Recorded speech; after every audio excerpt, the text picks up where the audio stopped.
começando. Podcast Mesa Verde, o encontro que frutifica o conhecimento.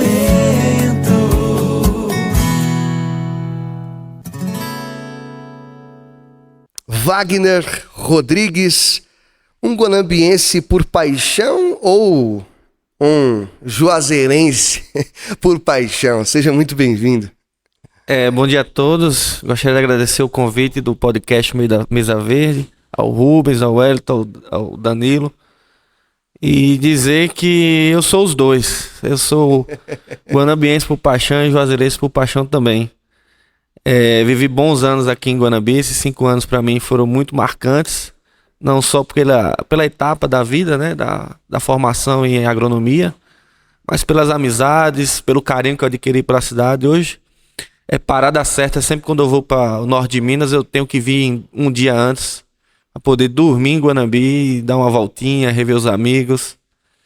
Então eu digo que eu sou um guanambiense também por paixão.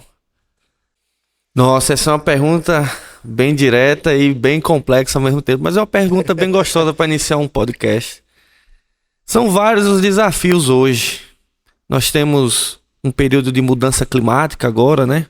A gente está passando por um período de calores extremos.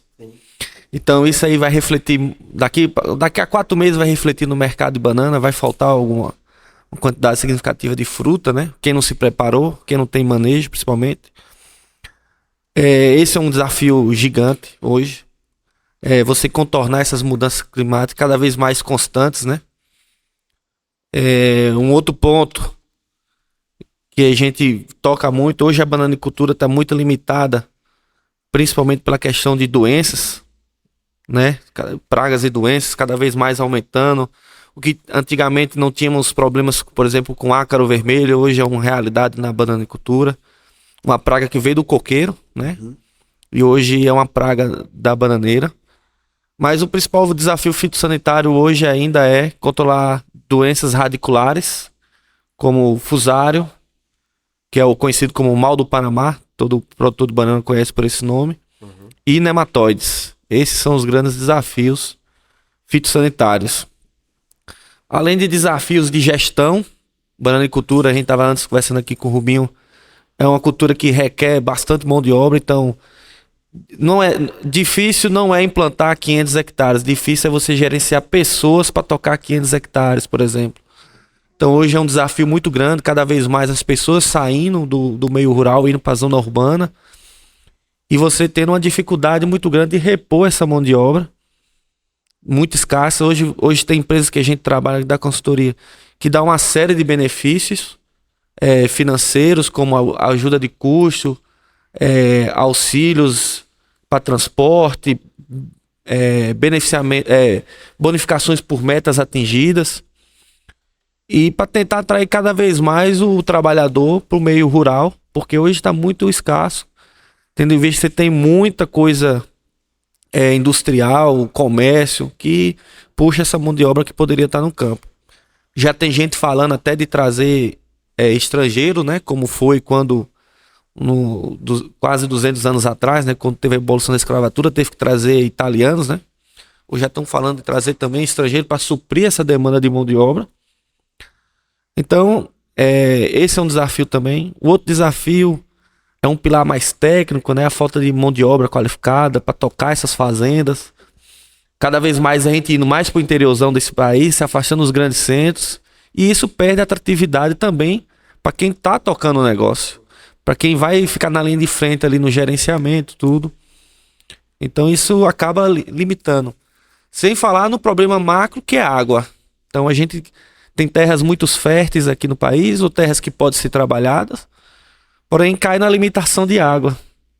E sem água, infelizmente, não dá pra gente produzir banana. Dá pra produzir outras coisas, mas banana não. Então, esses são os principais pontos que lógico, tem mais outros, mas esses é o que eu gosto de chamar mais atenção nisso aí. Então, o clima, volta e meia tá mudando, volta e meia tá entrando em extremos. Nós passamos aí por um período aí, né, de bater 40 graus brincando. Lá em Juazeiro, Teve um dia que eu acordei de madrugada só pra olhar e tava já 3h30 da manhã, tava 26 graus. Então, imagine, aí quando chegava meio-dia dava 41, 42 graus. Vamos falar primeiro aí dessa questão fenológica da planta, né? Que bananeira é igual gente. Bananeira tem mãe, filha e neta, tem mão, tem dedo, tem coração, tem umbigo, ela engravida e parem. Então, isso é uma nomenclatura que foi popularmente batizada por um pesquisador brasileiro do IAC, do Instituto Campineiro, o Raul Moreira. E hoje é aceita no mundo todo, apesar de não ser um termo botânico corretamente dito, mas é aceito na bananicultura como um todo. Então, a bananeira ela tem mãe, filha e neta, e como você mesmo disse, a cada planta dessa, ela dá um cacho. A família, como a gente chama, né, esse conjunto de plantas, ela é perene, mas a planta é anual. Então, olha a complexidade como é que a gente tem que tratar. O manejo é um pouco diferente.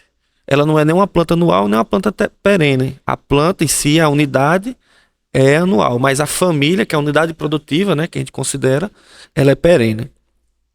Então, esses impactos aí, ela vai impactar aí 4 meses para frente. Então, nós vivemos esse período agora de calor extremo.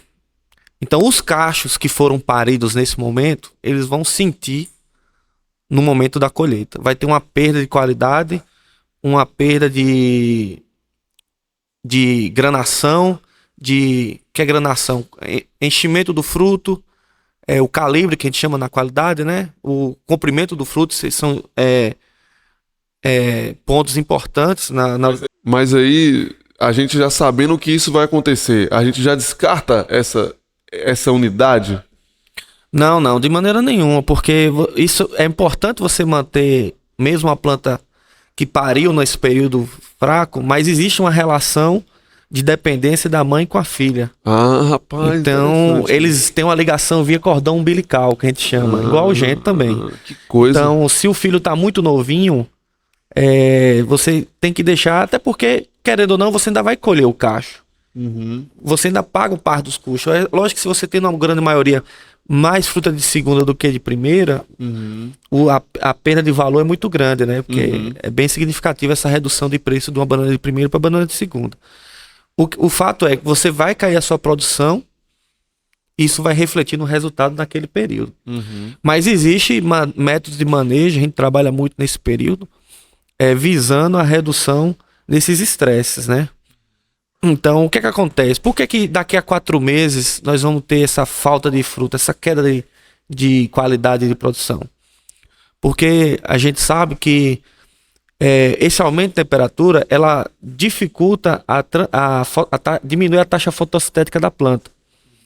Então, principalmente no clima semiárido, você tem altas temperaturas e baixa umidade relativa, que foi exatamente o que aconteceu nesse período. Então a planta ela tende a fechar estômago para não perder água, certo? Porque ela está tendo uma demanda muito grande. Mas mesmo se a umidade relativa tivesse alta, que não é o caso daqui, ela ainda mesmo assim ainda sofreria.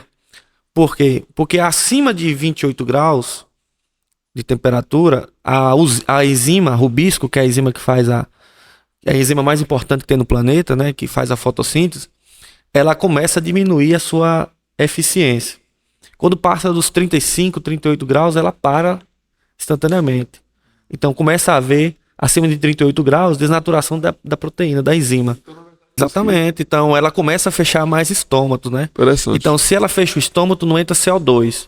E no caso do milho, você ainda tem menos prejudicial do que comparado à banana. Por quê? Porque milho é uma planta C4. Uma planta do metabolismo mais, como a gente pode dizer assim, foi mais evoluído do que planta C3, como é o caso de banana. Entendi. Então, planta C4, ela tem uma outra enzima chamada peptocarboxilase, que ajuda, assim, falando bem simploriamente, ela ajuda a rubisco a fazer a fotossíntese. E ela não tem fotorrespiração. E a planta C3 tem. Então, você diminui bastante a taxa fotossintética da planta quando você tem essas elevadas temperaturas. Certo? Então, planta C3 é a grande maioria, né? Banana, manga, entre outras culturas aí. Então a gente tem estratégia de manejo que você tenta mitigar esses efeitos. Então, quando não tem banana, você tem irrigação aqui no Nordeste. Então você tem que trabalhar muito bem o manejo de irrigação. Isso é muito importante nesse momento. E você não pode trabalhar nem demais, certo? Porque a bananeira é uma planta muito sensível ao excesso de água. Falta oxigênio na raiz, principalmente em solos mais argilosos, mais pesados, como o pessoal gosta de dizer. E você também não pode trabalhar com falta d'água, porque ela também sente. Porque é uma planta que tem 80% de água. Então tudo ali que você vê, 80% é água. Então precisa de bastante água, e se você falta água, você já vê rapidamente expressando pelos sintomas. Olha, a gente faz muito esses manejos, sabe? Principalmente em áreas muito arenosas, com baixo teor de matéria orgânica, e que a gente tem água, a gente coloca capim para incorporar matéria orgânica, né? Eu particularmente, esse capim eu gosto de usar mais em alguns casos específicos, porque capim depois ele fica muito agressivo e aí você controlar complica. Eu gosto de usar mais um feijão, sabe? Uma leguminosa assim, uma crotalária, ou alguma coisa desse tipo, porque tem outros benefícios. Por exemplo, feijão ela consegue incorporar um pouco de nitrogênio ali próximo. Então você já consegue diminuir um pouco da adubação nitrogenada. Você vê um arranque inicial da bananeira melhor. Crotalária tem ações contra nematóides, certo? Tem ações também de incorporação de nitrogênio. Mas em outros casos, a gente usa capim, por exemplo, a gente tem experiência no norte do país, ali no Maranhão, onde chove bastante, chove 3.000 milímetros por ano. E aí a gente fez, tem capim nas entrelinhas, assim, principalmente no início, e acaba sendo uma proteção quando a gente tem alguns períodos de veranico, que é muito raro, mas você conserva bem a umidade. Então fica praticamente quase a agricultura de sequeiro lá. A gente tem toda a irrigação, tudo, mas apenas como para fertigação. Exatamente. Você falou. Só levar um pouco de informação. Na verdade, banana é um cruzamento entre espécies, né? Duas espécies, que é a Musa acuminata e a Musa balbisiana. Então, na verdade, o que nós temos é subgrupos genômicos, que a gente chama na genética. Tem o subgrupo da prata, aí você tem Pacovan, prata, BRS platina, que é um híbrido novo da Embrapa. Você tem o subgrupo maçã, né? Que é a maçã, aí tem uns híbridos da Embrapa aí mais tolerantes, que é a BRS princesa, a caipira. Temos o subgrupo Cavendish, que é a banana granine, Williams, que o pessoal chama de caturra, banana d'água, cascavete, depende da região. Você tem diversos nomes para esse. E tem o subgrupo terra. Esses são os predominantes, que na verdade terra, banana terra, a gente na agronomia, no termo mais técnico, na verdade é plátano, não é banana. É uma nomenclatura que a gente aprendeu fora. Então é plátano terra, plátano da Angola, que é a banana de fritar e cozinhar. Então, esses problemas fitossanitários, ele varia com o subgrupo. Por exemplo, prata, nós temos um problema muito sério, igual a maçã, que é o fusário, o mal do Panamá. Então, por exemplo, hoje é muito difícil você ver maçã original, hoje você tem outros híbridos de maçã, que são melhorados, que são mais tolerantes a fusário, né, o mal do Panamá. A mesma coisa para prata. Então, esse é o grande limitador de produzir banana prata hoje. É fusário. Já a banana nanica, a Cavendish, a Granine, Williams, eles são resistentes, moderadamente resistentes. Não são imunes, isso é importante frisar. Acontece, mas eles são resistentes a fusário. Então não é um problema assim hoje. Lógico, nós temos um relato nós temos a ocorrência, na verdade, em outros países, de uma variante do fusário, né? Que antes era chamado de raça tropical 4, na verdade hoje é classificado como uma outra espécie de fusário, que ataca as Cavendish. Então esse é o medo do produtor, o bananeiro brasileiro hoje, que já estava bem na vizinha aí, já está na Venezuela, na Colômbia, no Peru. Então, qualquer momento pode ser que entre nesse país, né? A gente não consegue barrar o tráfico de drogas pela fronteira, imagina a entrada de um fungo. Mas a gente tenta, junto com as agências de defesa agropecuária aí, que são muito importantes nisso, atrasar a chegada desse fungo. Até a gente tentar encontrar alguma solução de manejo, de variedade, que consiga minimizar esse problema. Então a gente tem e entre os subgrupos, algumas preferências de alguns problemas. Mas, por exemplo, Granine a gente tem, mesmo ela sendo resistente à fusarium, ela é um pouco mais sensível à cigatoca, que é uma doença foliar que ataca a bananeira, que diminui a área foliar dela e, consequentemente, vai diminuindo o peso de caixa à medida que você vai perdendo a área foliar. Então, isso varia muito com o subgrupo, com a cultivar, tudo. Dentro do subgrupo, por exemplo, a Embrapa lançou uma variedade agora não, quando eu estudava aqui em Guanambi, né, em 2012, chamada BRS Platina. A gente teve o prazer de trabalhar com ela aqui no Instituto Federal Baiano, junto com o professor Sérgio Donato, que é a BRS Platina, que ela é um tetraploide, um cruzamento entre a banana prata e um híbrido, e o pai selvagem, que ela é resistente a mal do Panamá e a cigatoca. Mas ainda por questões de mercado, ela não se inseriu muito bem, porque o mercado de fruticultura é um pouco diferente, por exemplo, de mercado de grãos. Mercado de grãos, toda safra você tem um híbrido novo, um cultivar não. E por quê? E no mercado de fruticultura é diferente, porque existe um outro fator que no grãos a gente não vê tanto, que é a sensibilidade ao paladar. Então, a gente tem diferença de sabores que o consumidor, ele fala, não, eu gosto mais dessa porque ela é mais docinha, eu gosto mais dessa. Então, verdade. tem muita preferência do sabor ainda, mas fitotecnicamente, ela é muito boa, certo? Tem algumas coisas que... Não existe a variedade perfeita, mas tem algumas coisas que deixam um pouco a desejar, mas dá pra você ir trabalhando. Exatamente, é muito complexo isso aí. A gente costuma dizer que a gente trabalha para atender a dona de casa. É isso aí. Sabe? A gente tem que agradar ela lá. Então, muita coisa mudou no mercado de banana justamente para atender. Por exemplo, antigamente se comercializava banana com palma inteira, né? Que é a penca inteira. Uhum. E hoje se trabalha muito no supermercado com buquê, que é uma subpenca, uma subpalma, né? Você fraciona aquela palma em 3, 4. Justamente para evitar que a dona de casa chegue no supermercado e quebre ali. E aí a outra já não quer. Cara, Entendeu? Então isso foi eu mesmo já várias vezes quebrava e aí arrancava um pouco da casca de uma das bananas do lado, né? Exatamente. E aí quem fica lá, o próximo já não vai querer mais aquela. Então, verdade. Isso já se mudou justamente para atender esse tipo de coisa. A gente não tem mais aquele perfil de família grande, né? De comer uma palma de banana. Então sabe? Então a tendência é fazer isso aí.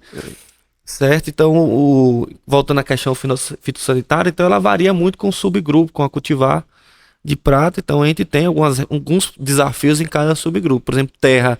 Terra é uma banana muito boa, tem um mercado muito bom no estado da Bahia, né, no Nordeste, principalmente ali na região de Salvador.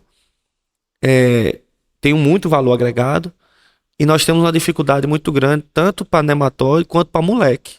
A planta muito sensível a moleque da bananeira, que é uma praga. É um coleópterozinho, parece o bicudo do algodoeiro, que ele fazem galerias no rizoma ali e como é uma planta muito alta, com um porte de cacho grande, ela começa a tombar. Qualquer coisinha ela tomba.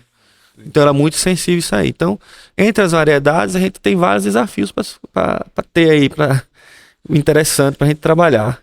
E se a gente vê muito isso aí, sabe? Teve um boom dos anos para cá dessa questão de biológico, certo?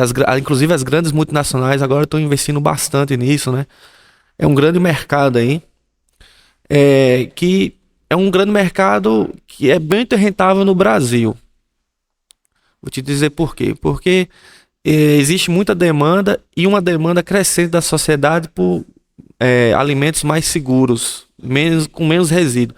E principalmente na fruticultura. Quem trabalha com exportação, banana não é o caso no Brasil, porque praticamente é tudo para atender mercado interno, né? Uma pequena parcela que vai para fora, muito pouco. Mas você pega, por exemplo, manga, uva, melão, essas frutas, elas acabam tendo quando chega na Europa, uma tolerância a resíduo zero, certo? Tem moléculas que não podem nem ter no histórico e tem moléculas que o residual lá tem que ser zerado. Então, cresceu-se muito a demanda por biológico, principalmente para pegar essas fases finais da cultura, para não ter residual. Então, teve isso aí, depois o on-farm. Eu sou muito a favor do on-farm. Inclusive, 100% dos meus clientes trabalham com on-farm. Certo? A gente dá essa ajuda. A gente tem algumas empresas parceiras que montam isso aí mais barato. Mas o grande medo de muita gente é justamente o que você perguntou. Teve uma avalanche de informação, vamos fazer biológico, tal. Virou como se fosse uma inundação. E de todo jeito, sabe? De todo jeito. É lógico que você não precisa gastar 100 mil reais num tanque de inox. Você tem outros materiais no mercado aí que substituem o inox, tem uma qualidade muito boa e é muito mais barato. Mas alguns princípios básicos têm que ser atendidos, sabe? De limpeza, de higiene, certo? Você está trabalhando com micro-organismo vivo. Mas hoje, se falando em bananicultura, é uma realidade muito constante. Eu costumo dizer que, via solo, banana tem que ter água, aplicação de água constante, aplicação de adubo químico constante, que é muito importante, né? A aplicação de matéria orgânica, certo? Seja ela líquida, seja ela sólida, você tem que ter. O ideal é que se fosse só 100% matéria orgânica, se fosse capaz de nutrir, era muito bom. Mas infelizmente não conseguimos. E o quarto ponto é biológicos, fungos e bactérias ali, para auxiliar tanto na promoção do crescimento da planta, né? Aumentando o enraizamento. A gente tem áreas aí que a gente fez um comparativo, onde foi aplicado e não foi aplicado, a diferença é muito grande. E tanto controlar pragas e doenças, principalmente fusário e nematóide, sabe? Hoje é a grande ferramenta, porque a gente já vem de muitos anos, já teve muitos estudos, muitos trabalhos científicos tentando encontrar alguma molécula química que resolvesse esses problemas e até hoje não teve. E aí eu acredito que foi por isso que o biológico deu um boom muito grande, porque começou a resolver o problema. Lógico que você não pode querer uma eficiência de um produto biológico igual a um produto químico. Então, se você tem 70% de eficiência, é um ótimo de um resultado. É um resultado maravilhoso. E o on-farm veio para você democratizar essa ferramenta. Porque hoje, como virou o grande negócio, nada contra isso, acho que todo mundo tem que pleitear isso mesmo. Mas, por exemplo, hoje você tem produtos biológicos aí variando entre 150 até R$ 1.500 o litro ou o quilo. E o on-farm você consegue fazer esse mesmo produto com concentrações iguais ou semelhantes, com um custo bem mais baixo, em torno de R$ 5, R$ 6 o litro. Então, por exemplo, pensando em banana, que é o assunto que nós estamos falando, a margem de se trabalhar é muito baixa. Você não pode aumentar muito o custo por hectare, porque senão, a depender da época, a cultura não se paga mesmo. A gente tá vindo de anos bons aí, né? De preço da bananicultura, mas isso ninguém sabe se o ano que vem vai ser do mesmo jeito, ou daqui a 2 anos será do mesmo jeito. Então, cada vez mais o produtor, ele tende a se atentar a isso aí. Ele tem um teto que ele pode gastar. E a gente está observando muito que as dosagens que é feito de biológico hoje no mercado, é uma dosagem para atender um critério econômico. Entendeu? Então, assim, se você aumentar aquilo ali, vai ficar inviável financeiramente. Existir sempre, e os riscos sempre acontecem.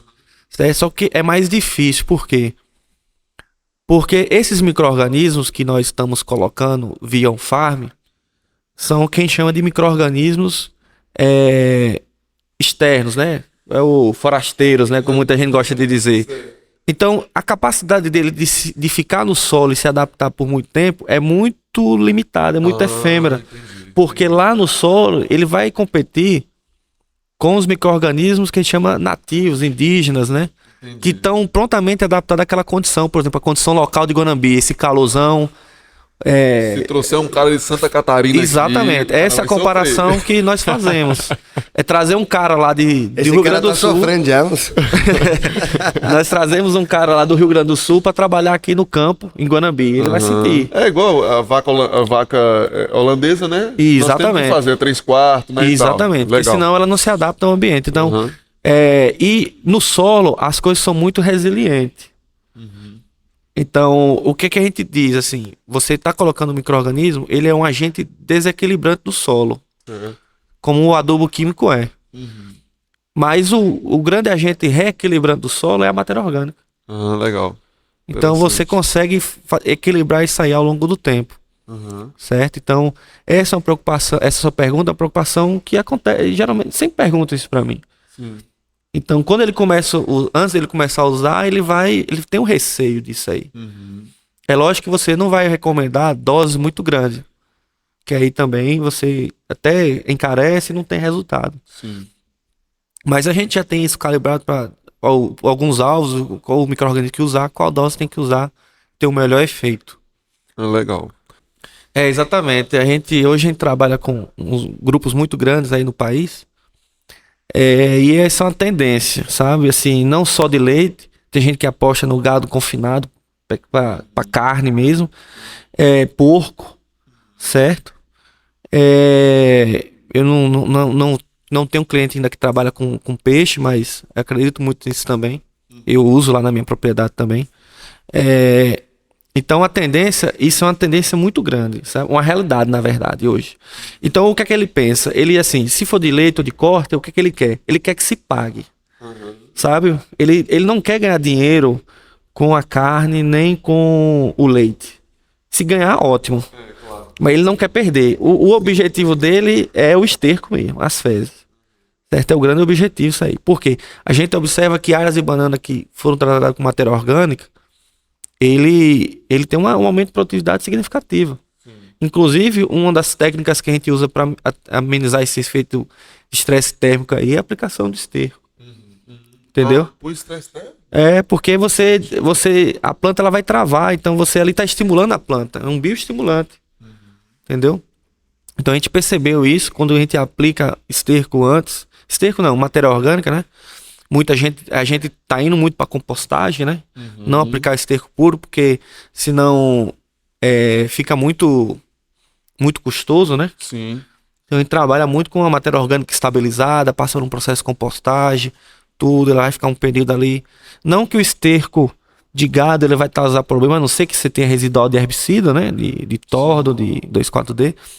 Mas o fato é apenas por questão de baratear custo, né? Então você diminui o volume de esterco ali, faz uma compostagem com um material vegetativo, uma cana, um capim-açu, faz uma relação, equilibra a relação carbono-nitrogênio ali do composto e aplica. Então isso é uma realidade. Cada vez mais a gente está vendo nas fazendas os projetos de matéria orgânica, que a gente chama de projeto de matéria orgânica, né? Projeto de confinamento. Interessante. Então a produção de matéria orgânica mesmo, porque e depois do boom do fertilizante aí... Tem aquela de tudo que joga é pouco? Tudo que joga é pouco ainda. Porque Vanderlan, na verdade Juliano, que é filho de Vanderlan, ele fez uma conta aqui pra gente, ele falou que pra área de banana dele, se ele tivesse 50 mil cabeças de boi confinado, ainda era pouco esterco. Esterco, quanto mais melhor, sabe? Tem vários benefícios isso aí. Você altera a química do solo, a física, a biologia principalmente. Então, como bem concordo, quanto mais melhor isso aí, sabe? Pergunta bem interessante, né? Fazendo uma reflexão aqui agora rapidamente, né? Antigamente, tudo que era preço baixo, a gente falava preço de banana, né? E hoje, preço de banana valorizou um pouco, né? É importante isso aí porque o produtor de banana apanhou muito nos últimos anos, né? Preços baixos, só alguns meses do ano fechando no vermelho. Então, no passado, a gente tinha uma agricultura muito como diz o professor Sérgio, de bodismo, né? Larga lá e só vai colher. Hoje, o presente e o futuro é cada vez mais tecnificada, mais digital, mais voltada para o mercado. Não para-se na porteira, no carregamento da fruta e vai até a dona de casa, né? Hoje com rastreabilidade. Hoje a gente está tendo uma tendência da bananicultura mais limpa, né? Com menos resíduo. É lógico que orgânica é uma coisa, convencional é outra, mas a banana convencional hoje a gente tem níveis muito baixos, principalmente em Nordeste, em termos de pulverizações, certo? Se vocês terem ideia, a gente tem, a depender da região, 2, 3 pulverizações por ano, sabe? Para cigatoca. Então são níveis muito baixos, pensando que você está ali o tempo todo trabalhando ela. E como o Rubens tocou aí, a gente tem ferramentas biológicas aí diminuindo isso aí, por exemplo, para moleque da bananeira, que é uma praga que onde tem banana tem moleque, certo? Então a gente trabalha muito com o fungo Bovéria, Então a tendência é que isso aumente mais, essa difusão de conhecimento, essa difusão de técnicas aumente cada vez mais. E isso, tempos atrás, quem tinha essas técnicas? Grandes produtores. Produtores com 200 hectares, 500 hectares, 1000 hectares. E hoje você vê um cara com 10 hectares, ele tem pelo menos uma noção de tratos culturais, de adubação, muito semelhante a um cara que é grande. Então a tendência é que nivele a qualidade da fruta. Após a colheita da fruta também está se tendendo um nivelamento. Lógico, ainda tem muito a crescer, mas já se mudou muito comparado ao passado, né?